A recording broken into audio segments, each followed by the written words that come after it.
Hello friends, welcome back to Bhavini's kitchen. Friends, જમવામાં ઠંડી ઠંડી મસાલા છાશ મળી જાય તો જમવાની મજા અલગ જ હોય છે. તેમાં પણ ફ્લેવરવાળી, એટલે કે આજે આપણે કાકડીવાળી મસાલા છાશ બનાવવાના છે.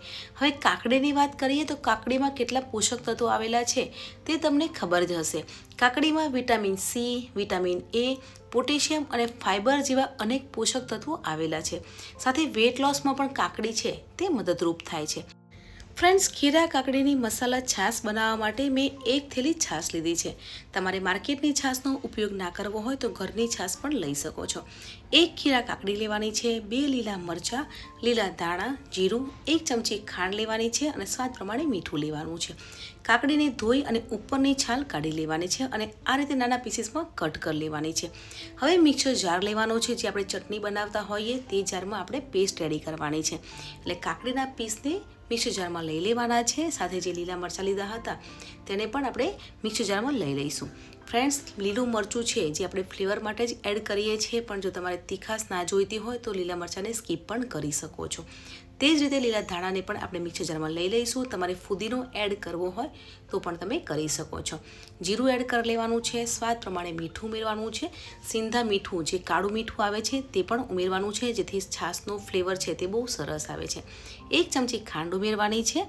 હવે છાશને આપણે મિક્સર જારમાં થોડીક લઈ અને તેની એક ફાઇન પેસ્ટ રેડી કરી લેવાની છે. પાણી એડ કરવું હોય તો પણ કરી શકો છો, પણ આ રીતે થોડી છાશ ઉમેરવાની છે, જેથી તેનો કલર છે તે સરસ આવે છે અને કલર ચેન્જ નથી થતો.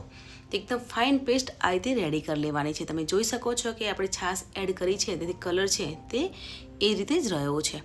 તો હવે પેસ્ટને છાશમાં ઉમેરી લેવાની છે અને સારી રીતે હલાવી લેવાની છે.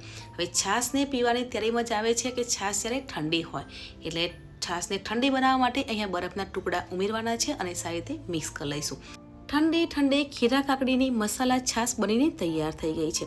ફ્રેન્ડ્સ, માર્કેટમાં મસાલા છાશનો મસાલો મળતો હોય છે, તે તમારે ઉમેરવો હોય તો પણ ઉમેરી શકો છો. ઠંડી ઠંડી ખીરા કાકડીની મસાલા છાશ બનીને તૈયાર થઈ ગઈ છે. ફ્રેન્ડ્સ, માર્કેટમાં છાશનો મસાલો મળતો હોય છે, તે તમારે ઉમેરવો હોય તો પણ ઉમેરી શકો છો.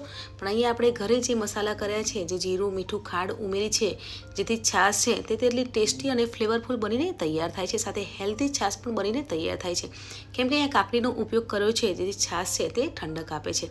તો આજની મારી મસાલા છાશની રેસીપી કેવી લાગી કમેન્ટમાં જરૂર જણાવજો. મળીએ છીએ નવી રેસીપી સાથે. ત્યાં સુધી બાય બાય.